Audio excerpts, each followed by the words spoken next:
اعوذ باللہ من الشیطان الرجیم بسم اللہ الرحمن الرحیم۔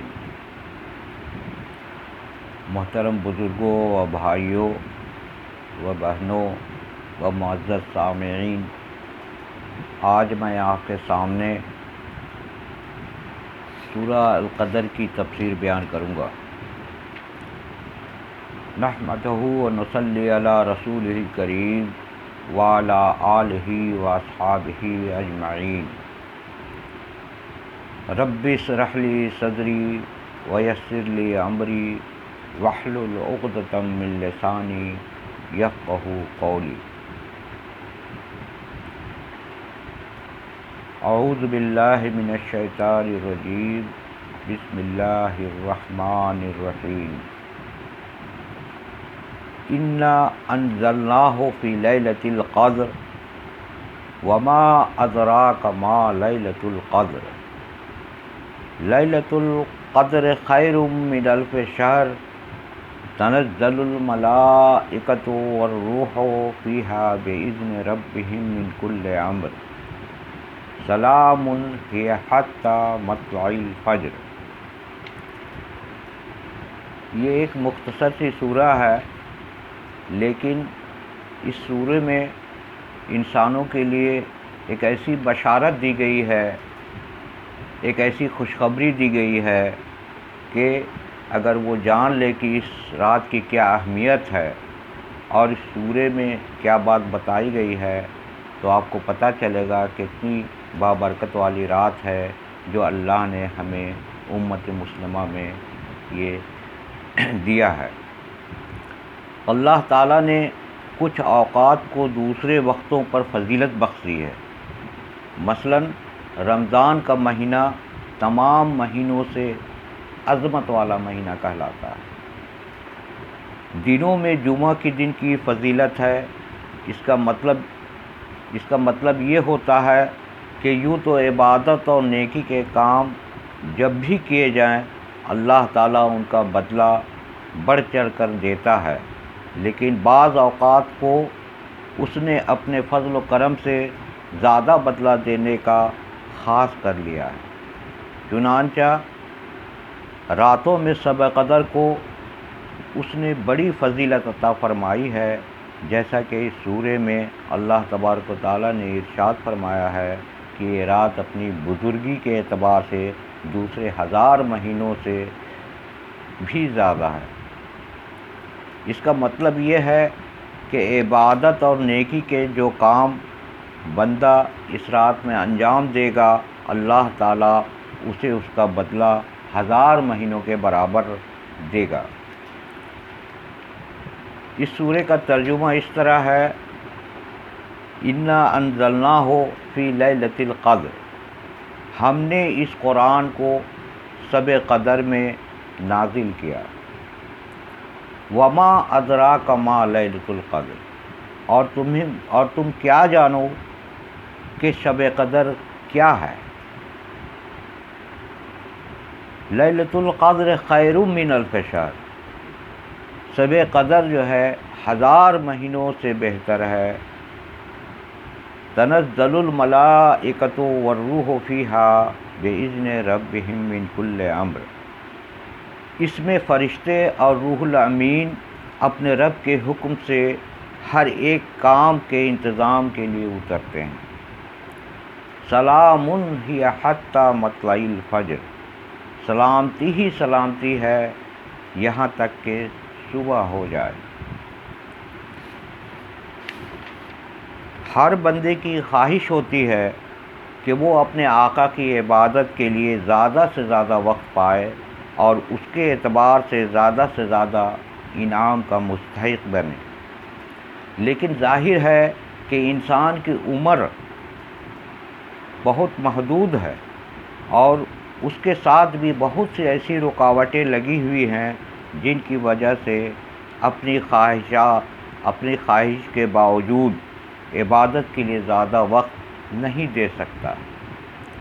اللہ تعالیٰ کا انتہائی فضل و کرم ہے ہم سب پر کہ اس نے اپنے بندوں کو اپنے انعام اور اکرام کی دولت سے نوازنے کے لیے یہ کچھ خاص وقتوں کو مخصوص فرمایا، اور پھر اس بات کا علم بندوں کو عطا فرمایا کہ سورہ قدر دراصل اسی فضل اور انعام کے اعلان کی سورہ ہے۔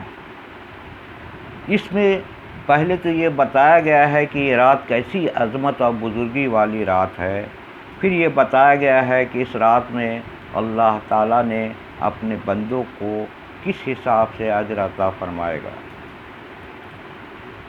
اللہ تعالیٰ نے قرآن پاک میں ایک جگہ فرمایا ہے کہ قرآن جو ہے رمضان کے مہینے میں نازل ہوا۔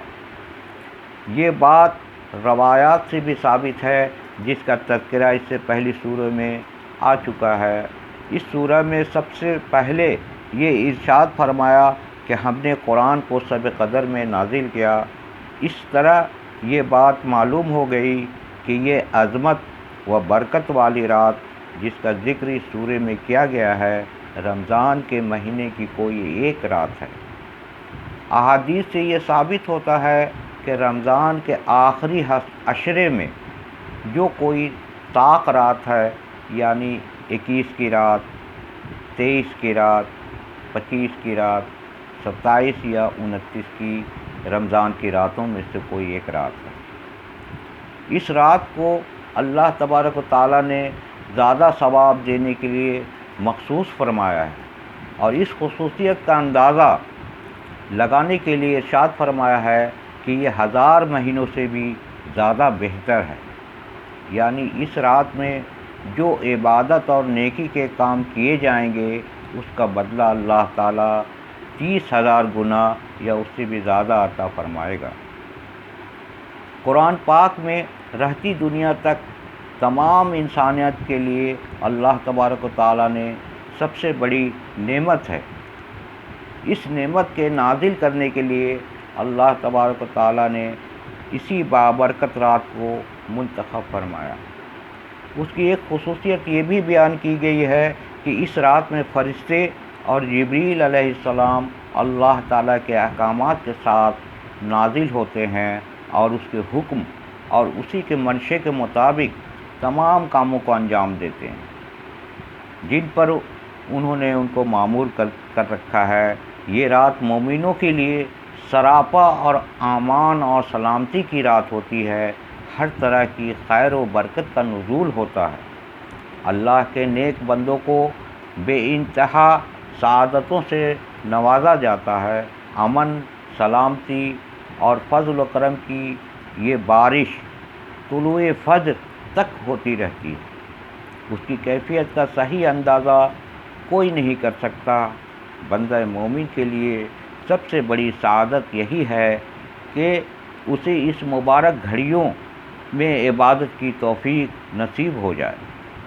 روایت سے معلوم ہوتا ہے کہ رسول صلی اللہ علیہ وسلم نے رمضان کے آخری عشرے میں خصوصیت کے ساتھ اور اہتمام کے ساتھ عبادت کیا کرتے تھے، اور اپنے گھر والوں کو بھی اس کی تاکید فرماتے تھے۔ اسی زمانے میں حضرت صلی اللہ علیہ وسلم اعتکاف بھی فرماتے تھے۔ گویا اس طرح تمام دوسرے مشاغل کو چھوڑ کر اس وقت اللہ کی عبادت اور ذکر کے لیے مخصوص کر لیتے تھے۔ تو گویا ہم سبوں کو یہ معلوم ہونا چاہیے کہ یہ روز و رات اللہ تعالیٰ نے ہم سبوں کو نوازا ہے، تو اس سے ہم کو زیادہ سے زیادہ فائدہ اٹھانا چاہیے۔ آج کل کی عمر کو دیکھیے، آج کی اس دور میں امت محمدیہ کے جتنے بھی لوگ ہیں، ان کی عمریں زیادہ سے زیادہ 100 سال سے زائد نہیں ہوتی ہے۔ کوئی 70 سال میں انتقال کر جاتا ہے، کوئی 80 سال میں انتقال کر جاتا ہے۔